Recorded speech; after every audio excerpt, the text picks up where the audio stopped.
Hello everyone and welcome. My name is Jeff and today we're going to have some fun playing Magic and we are playing some sweet stuff. So Jumpstart is out and I'm going to be playing a few Jumpstart decks pretty consistently here for the next few days, and then we'll be jumping into playing standard historic, at least on YouTube, having stuff come out. Of course I put out 10 videos a week onto YouTube, and so this is what's going to be coming out. So Core Spirit Dancer is one of the cards from Jumpstart that is just really awesome, and I think one of the cards that will really affect the meta in historic. I built a deck that I think is powerful here. I think there's a lot of different ways to go with Core Spirit Dancer. Like you can go into green instead, you can go into a couple different ways. Typically, like in modern, this is still played as a very powerful card in a Boggles type of deck, where you can give things protection, give them hexproof, and it gets +2/+2 for each, +2/+2 for each aura attached to it. And then whenever you cast an aura spell, you may draw a card. And this is not a legendary creature, so you can't have multiples, draw a bunch of cards. Like it does stack up. So this is the card that this is all built around, and I wanted to make sure that we're still doing some fun stuff while we were playing this as well. And so I wanted to go into red and bring back Champion of Flame. Champion of Flame, one of my favorite cards back when it was in Dominaria. Trample 1/1. It gets +2/+2 for each aura and equipment attached to it. The nice thing here is that it has trample. You definitely don't get the card draw out of it, which is why it's not as powerful, but you can still be crazy explosive with Champion of the Flame. And then we also have Valduk in red, which is just super fun. Valduk, Keeper of the Flame, 3 mana, 3/2 legendary creature. At the beginning of combat on your turn, for each aura and equipment attached to Valduk, Keeper of the Flame, create a 3/1 red elemental creature token with trample and haste. Exile those tokens at the beginning of the next end step. Yeah, this is the main reason to be going into red for me. I really love these cards. We also have one Storm Herald to be able to bring back everything, go for a really explosive play, maybe like on turn 5 after some of our stuff has died. And so we get to do some really cool stuff with this. So first off, the creatures that we have in the deck. So we have Core Spirit Dancer, Champion of the Flame, Valduk, Storm Herald, and then the early game we have All Seed of Life's Bounty for lifelink, also protection for our better cards in the late game, and then also Adento Vanguard, which can give indestructible with our paying for and gaining lifelink. So those are all the creatures in the deck, and then we jump into our auras. So Aura number 1, Aegis, Glaring Aegis. I just saw this being really powerful in the Luris Auras deck. It is an awkward one. It only gives +1/+3, but giving a little bit more protection to some of our creatures is actually really nice. Being able to still swing in the early game. Most of our creatures get the +2/+2 for any Aura that gets onto them, or get pumped in other ways. That Glaring Aegis actually works out pretty well. The fact that it also taps down a creature an opponent controls can let us do a little bit of just like making sure that we can actually get in 4 damage towards the face. So Glaring Aegis, a pretty aggressive play while also being defensive if we need it to be. Karametra's Blessing, not an aura, but protects all of our stuff. We need something like this in here. All Seed of Life's Bounty and Karametra's Blessing gives us 2 ways to protect our creatures, really necessary. And then we have 1 mana with Escape Velocity. 1 mana aura only gives +1/+0, but gives haste. And being able to give haste to Champion of the Flame or Core Spirit Dance or whatever is really, really nice. In the late game, that's one of the biggest issues with this deck, with these decks, is that you're playing out a creature and you're waiting a turn for them to respawn and everything like that. With Escape Velocity, being able to escape this from the graveyard as well is great, because we can top deck a creature and then escape it from the graveyard for only 2 mana, 2 other cards, and also give our stuff haste, start swinging with Core Spirit Dancer, maybe get in for the last points of damage, or at least start drawing the cards that we need to finish the game.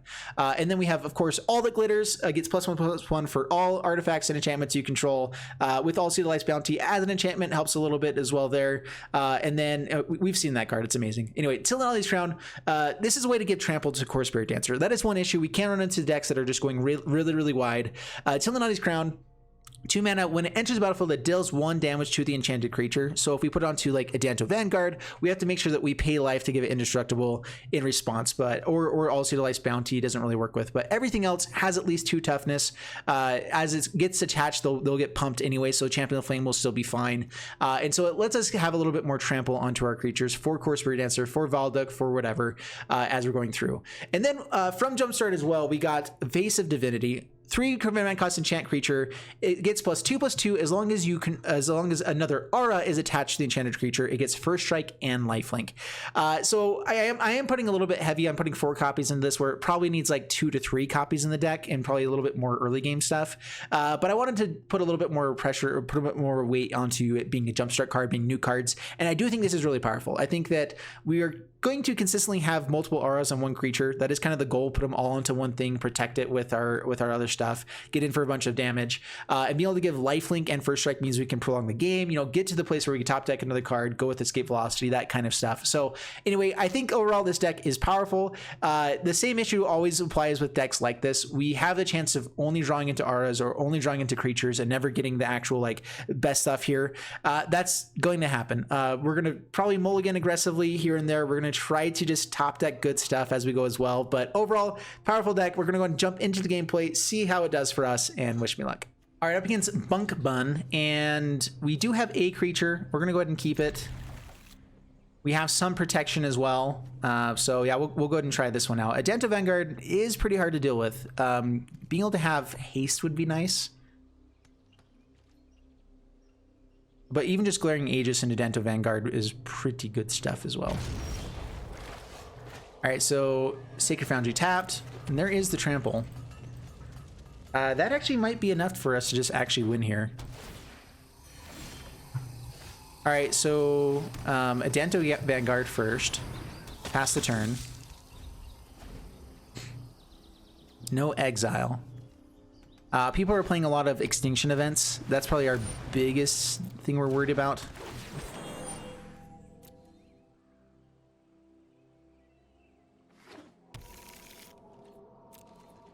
All right, passes my turn. So we don't have protection for this right now. Face's Divinity is interesting. So what we could do is we can go Glaring Aegis. That actually would let us tap it down, and then go All That Glitters. Yeah, I guess that's the best play. Tap down the Rejuvenator. All That Glitters. The toughness here is really high now. Swinging for 6. We get to give it Trample the next turn, or Face of Divinity.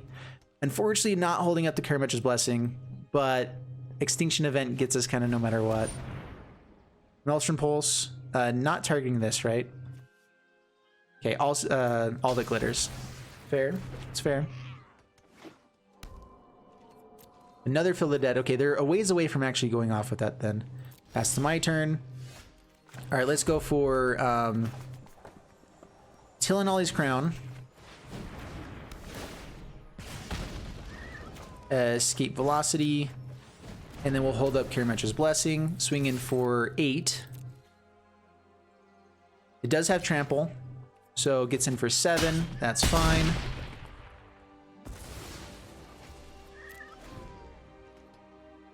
Dude, okay, yeah, this deck is sweet. Adento Vanguard is such a good card. Okay, Yarok, so they do get life gain, but we also get to give it first strike on this next turn, so that's fine. I don't think we quite have lethal with the 5 toughness. We hit another aura, maybe. All right, Sacred Foundry tapped. Face of Divinity. So we get to do 10 plus 2, 12. Yeah, so we don't quite get there. See, 12 minus 5 is 7. So we get to bring him down to 1 if we did it. This is fine. Yeah, hold up the protection. Pass the turn. Down to 3. Cavalier of Thorns. Yep, that's fine. Protection from green would be nice. So like all Seed of Life's Bounty would be great here. I think we still have them though. Land. Okay, triggers of Field of the Deads. Rude.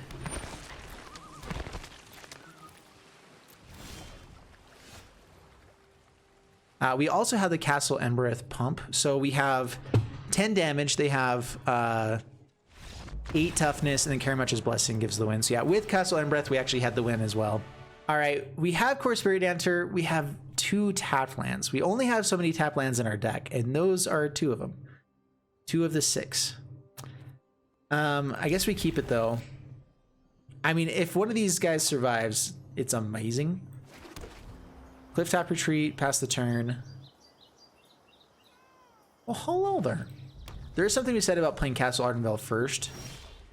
This gets turned on by more things than, like, because we do have mountains in the deck as well, and plains will get triggered. We have a higher chance of drawing a mountain or a plain rather than just one or the other. Anyway, you know what I'm trying to say. Maybe you don't. That's okay. Core Spirit Dancer, pass the turn. All right, please survive against a mono red deck that obviously won't have shock or lightning strike. Rude. Yeah, I think that we're probably a turn too late with all this. Ooh, yes, please play another shock. Don't kill more of our stuff. All right, so the dream here is that we find land so that we can Core Spirit Dancer, immediately play Glaring Aegis, and just have a massive body and draw cards. So give me land. Give it to me now. Rampaging Ferocidon. That's pretty good. So no life gain. Face of Divinity doesn't help a ton, but that is the land. Oh, that's tapped. No! I was debating if it was worthwhile to bring in these Clifftop Retreats, because having tapped lands is so bad for a deck like this. I feel like Clifftop Retreat 9 times out of 10 is going to be untapped for us, or at least playable. There we go. All right, well, we'll go ahead and shock ourselves. We'll go ahead and give you Face of Divinity that you can't actually use, and Glaring Aegis. There you go. And I will tap that down. Good game. I'll let him swing. It's always more fun to actually, you know, deal the damage. Good stuff, good stuff. All right, keep this. We have protection, we have Core Spirit Dancer, all the good stuff, Valdek. Not a ton of auras, but should be good. All right, go All Utilized Bounty, pass the turn. I think that we still just go for Core Spirit Dancer on turn 2. There is something we said about just playing everything onto Valdek instead. We can still use the card draw ability of this, but then focus on actually just going wide and hitting in. We'll see. Okay, hopefully this lives a turn, pass the turn.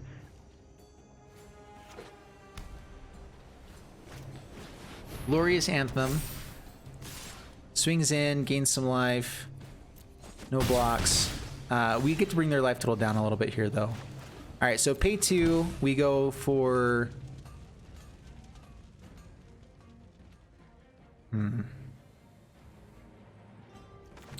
Escape Velocity. Draw a card.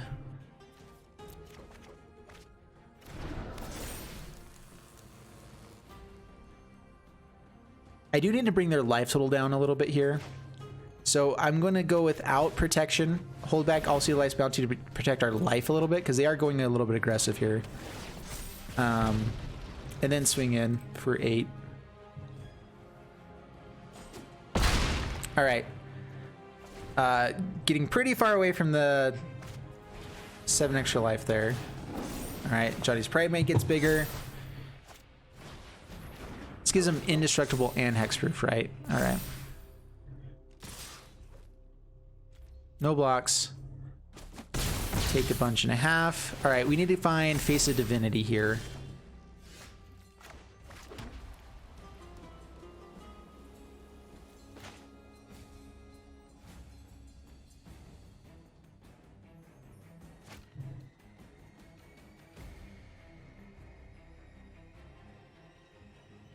All right, so we swing in.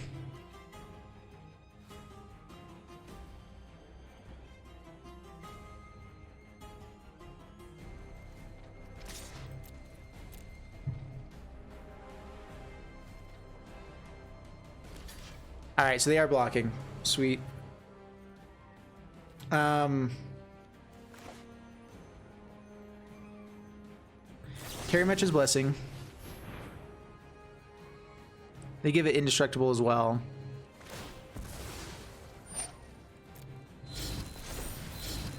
We get to do 3 points of damage to their face.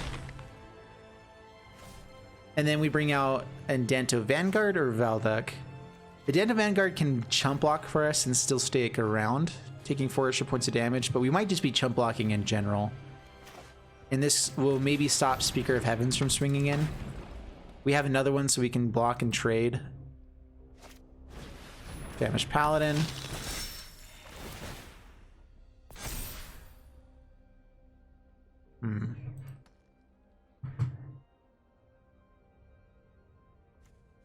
We really need to find some more auras to play here. Alright, so we kill... So we actually try to block Alcide Life's Bounty here. Giving them protection, like they had the game if they had protected. I guess we had 2 different colors. So yeah, kill Alcide Life's Bounty. Down to 6. Okay, Face of Divinity, please. Or that. Alright, Andante Vanguard.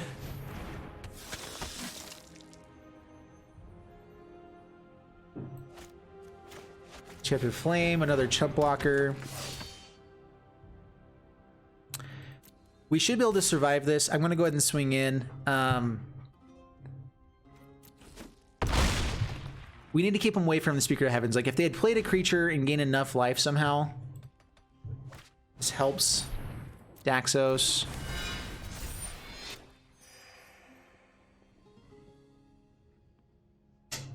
Heavy Metal Dragon, how you doing?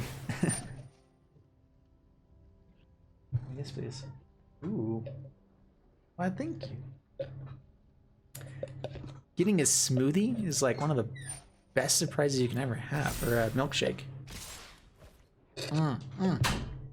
My wife's awesome. All right, chump. We're taking 6.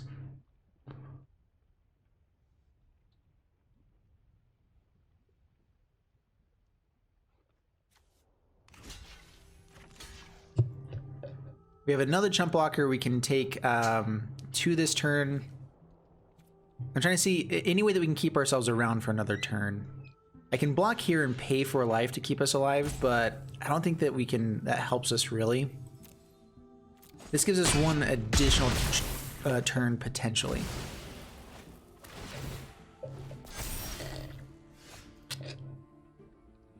Is that an edible straw? Okay, no, it's not. I just got all sorts of excited. Alright, what enchantments auras can we bring back from the graveyard? Nothing with Storm Herald. Alright, so go Valdek. No attacks, pass the turn. See, this is the issue with these decks, is they are powerful if you can find auras versus, like, you have to have the right ratio of auras to creatures. And we're just a little bit off with this right now.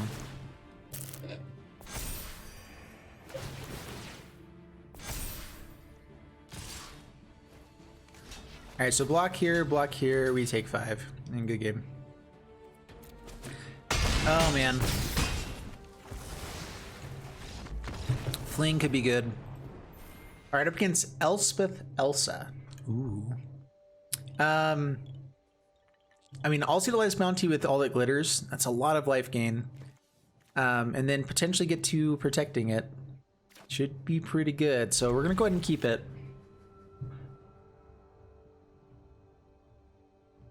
Surprise Milkshake is your favorite band? Yeah.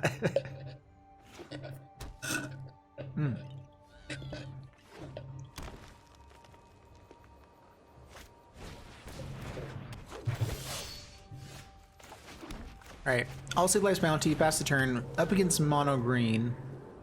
It looks like Mono Green Elves is my guess.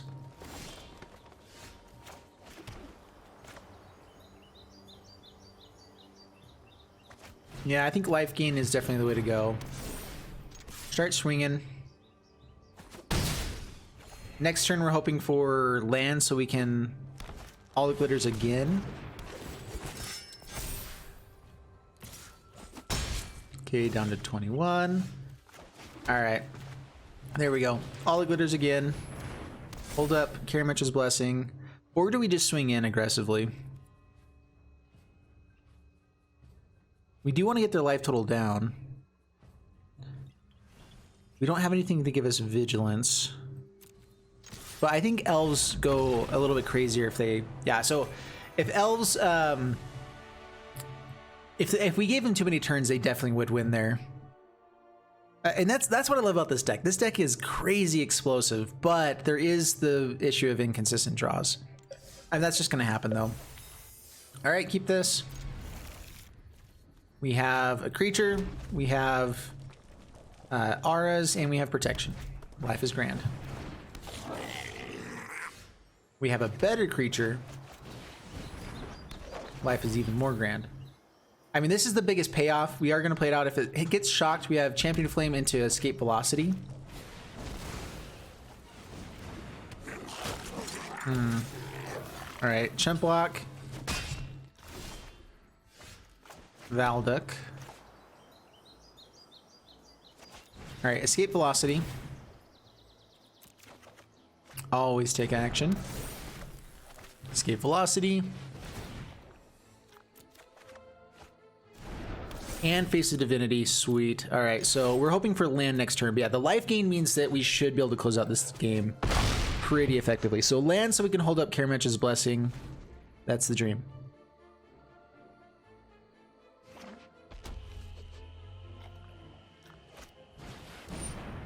All right, glad they don't have the... Actually, I guess we have an answer to deal with Goblin Chain Whirler. All right, so they brought this out just for a Death Toucher, so we need to go for the first strike. Man, that is so much protection.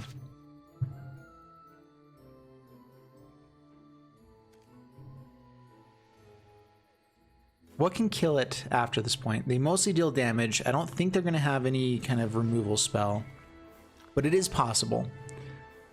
So the safer play is probably go champion or like just swing in Karametra's Blessing.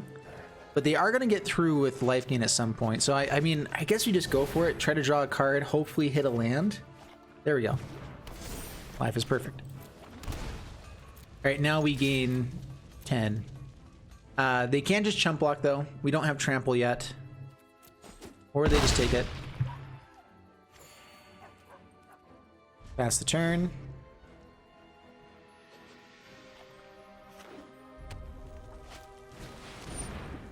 Goblin Ringleader.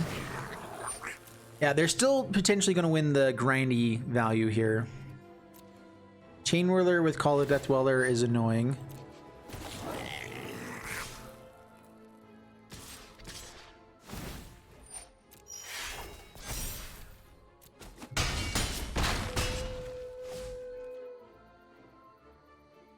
Okay, pass to my turn.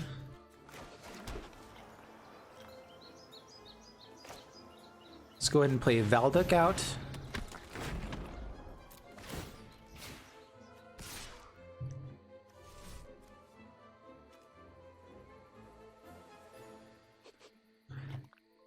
We're not going to win by swinging in here, right? We know that. So until we find the right pieces, I think we just hold back. So no attacks, pass the turn.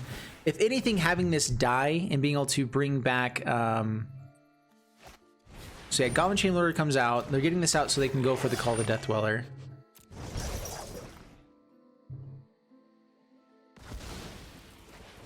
Sacrifices it to Skirk Prospector. Sacks again. Alright, so we don't have the protection here. So yeah, Valduk is going to die. This doesn't give Indestructible unless it has an enchantment attached to it.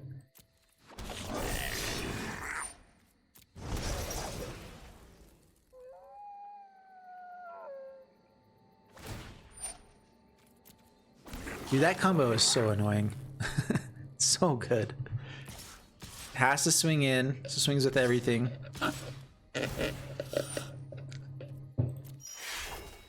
We will absolutely gain 12 life here.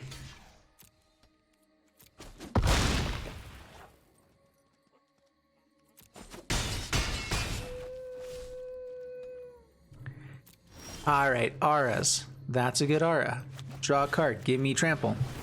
Till and only. Alright.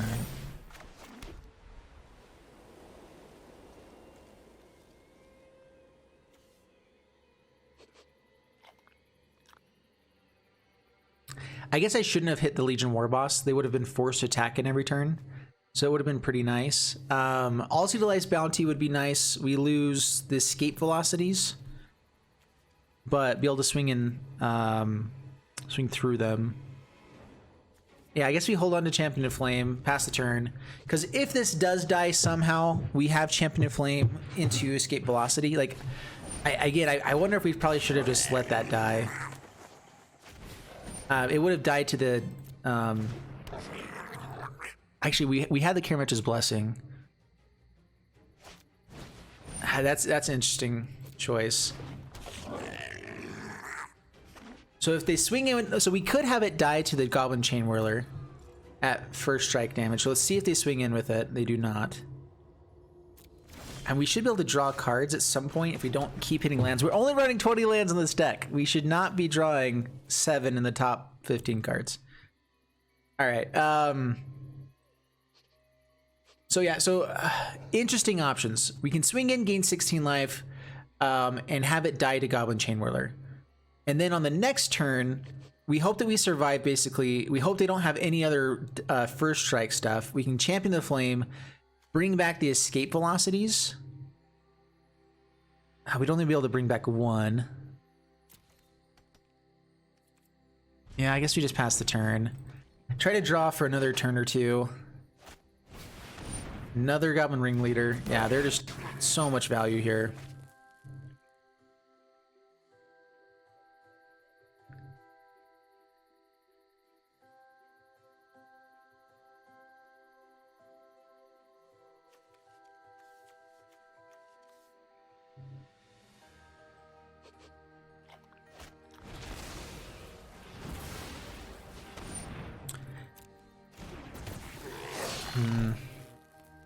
So everything has haste.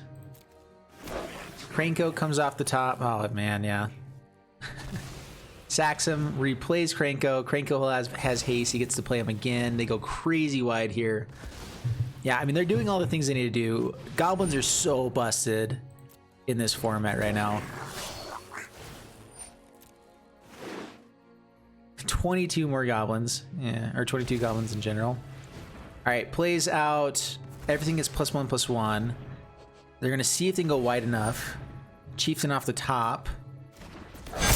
They should have done this before activating the Krenko.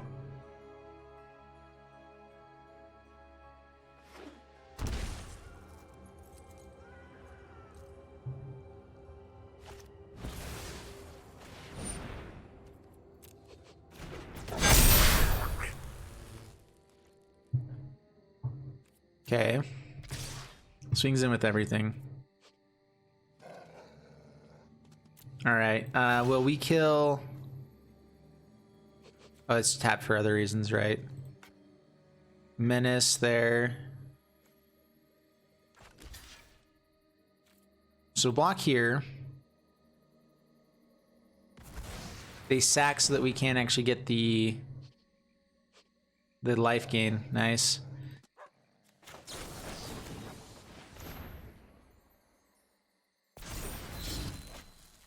Yeah. Had it all. Just way too many lands drawn there. And that's the game.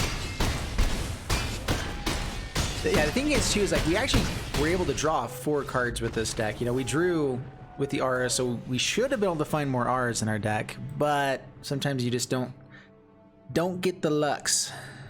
All right, we ran into this exact same hand before with 2 tapped lands. Again, and we lost because of the 2 tap lands. I mean, on the draw, we have a really good chance of running into stuff, right? I think we're going to mulligan a bit aggressively. Okay, mulligan. Oh, you gotta be kidding me. It's the exact same ones. Should have kept the first hand, I suppose. All right, keep 1 Core Spirit Dancer and Faces of Divinity. Valda could be really nice here too, but we go for card draw. Maybe keeping 2 creatures is better than anything else, because we have a lot of dead draws if we don't have creatures.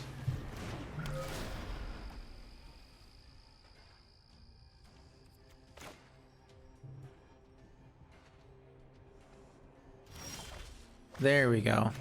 All right. All of our lands come in untapped now. All of them.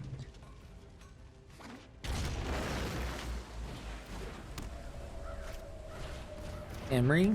All right, so this is infinite combo deck. They can usually go off with the infinite combo around like turn 5. Being on the draw is not really great here, but we have some really busted, really powerful AURAS, so that should help a bit. We're looking for a 1-mana AURA so we can play All That Glitters.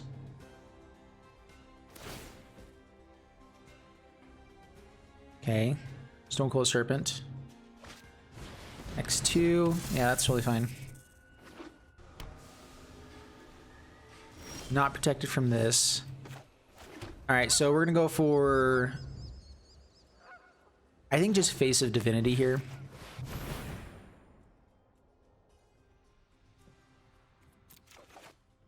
There's Escape Velocity.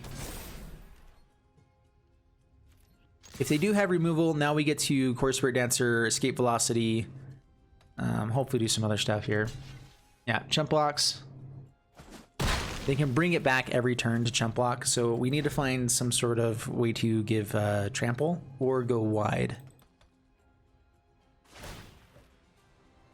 Yep.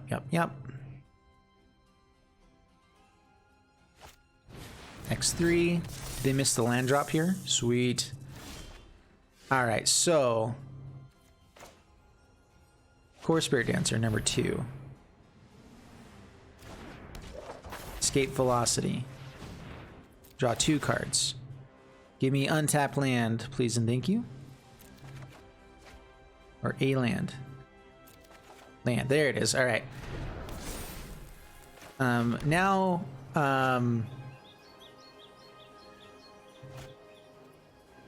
actually, we can go for the Glaring Aegis on another turn. Let's go ahead and just go for aggro here.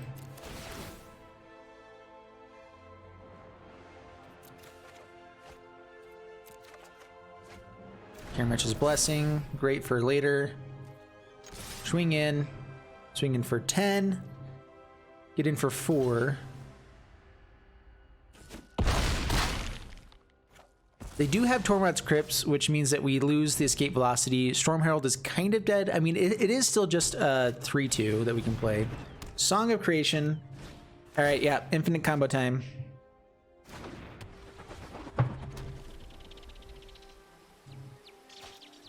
So yeah, they have a bunch of X spells in this deck, basically, with Ornithopter as well, so good. But then they can also bring these back and play them again with Emery. So very, very small chance of them not going off with the infinite combo. So what they do is they find, they have to find 4 copies of Mox Amber. Once they have 4 copies of Mox Amber, they play them out, and then they have Thassa's Oracle go off. There is the one chance that they don't find 2 Mox Ambers by the time that they draw too many cards. Because they have to be able to have at least 4 cards still in the graveyard or in the library, or at least 3 cards in the library as they play Thassa's Oracle. So there is a small chance of fizzling, very small chance of fizzling, or them just playing it wrong. But that is the combo. So I mean, like they do have the combo. They haven't activated Emery yet, which means that it's so unlikely for them to actually miss this one here. As soon as they find any legendary creatures that go again, like Mox Amber. So the other thing they're trying to dig for is like Through the Breach. Through the Breach also gives them enough mana to keep going. If they do fizzle here, can we actually win is the question. I don't think so. Not if they find more Ornithopters. Yeah, 1 more and we're dead. We could draw into All Sea Light's Bounties. We could draw into Tillinolli's Crown to be able to swing in through it. So there's a very, very small chance that they fizzle there, but that's okay. I'm kind of excited. We're finally getting to a point where I think Historic will be pretty much in the realm of like combo-y type of stuff and everything, which I know a lot of people don't like combos, but I think it's fun that they're at least in the format and they are powerful. Like that was a very powerful one. All right, no creatures. We got a mulligan. One creature, we can keep it. Dropping.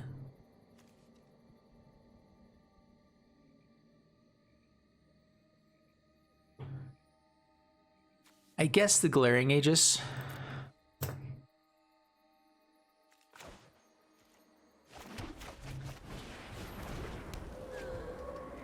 I love all the glitters onto this on turn 2. It is a very aggressive play. And hopefully we don't get Witch's Oven and claim the Firstborn. That would be annoying. Mire Triton, okay. Death Touch, also annoying. Face of Divinity. No, all right.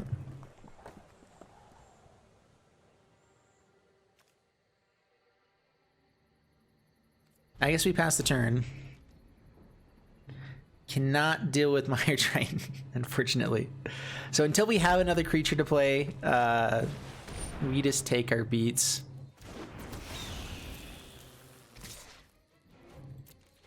And this is where Face of Divinity is very powerful, is because we can do things like draw extra cards and whatnot. All right, so escape velocity, give it haste. I'm okay with whatever one dies here. There's Face of Divinity. Yeah, so actually, wait, that does change things. Now we can attack in every turn. So going for the card draw could be really nice. Ooh, and if we hit land... All right, pass the turn.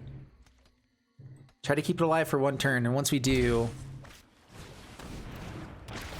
All right, so they did have another Mire Triton, so swinging in wasn't useful there. Good to know. Kroxa.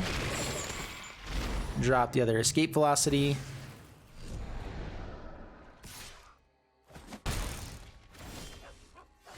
All right.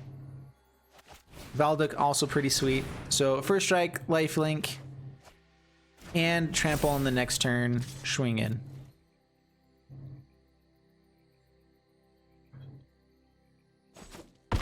Takes it down to 12. We jump up to 24. We did not hit the land. I was really hoping for land to dodge any kind of removal here. Okay, another Kroxa, and opponent scoops it up. Sweet, yes. This deck is awesome. We were playing in Mythic. We won 3, lost 4. I think that part of the issue is just that like maybe I need to fix the consistency a little bit more. Maybe even jumping down a few less lands. I'm kind of surprised by that, but overall, this deck is really powerful. We saw that if we had the right curve where we get a creature, we get the right auras onto them, and they don't have an immediate answer to our stuff, we should just win the game. Like most of those games, we will be winning. And so this deck is powerful. It's really, really fun. And I love seeing it when it does go off. Historic right now, of course, it's at a place where I'm actually really excited for it, where I don't think we ran into the same deck once the entire time we were playing there. Every deck was interesting and different and still powerful in Mythic. That was really, really fun. So I'm excited. I am playing this the first day of Historic, the time I'm actually recording this. And so I could see that things might, get down to like a few really good decks in the future. But this is one of those decks that I feel like you could play in Mythic, even up against really powerful control decks, even against whatever is out there. It's explosive enough that you can win games in it. And I think that it's consistent enough that you can win games, consistently, like quite a few games, even in Mythic. I do think that this can maybe be fine-tuned a little bit more. Maybe it is better going into green versus red to have a few more options. We did see that having trample would have been really, really nice. But I think that going into green for more card draw might be the better way to stay consistent and explosive. But I'm a champion of Flame, Valduk. They're just so awesome. Whenever you get them to go off, it's just really, really cool. So anyway, that's it for this video for YouTube. I'm going to keep going here on Twitch. If you guys want to check me out on Twitch, make sure you click the link down in the description below. Make sure you like and subscribe, and I'll see you guys in the next one. Thanks so much, and bye-bye.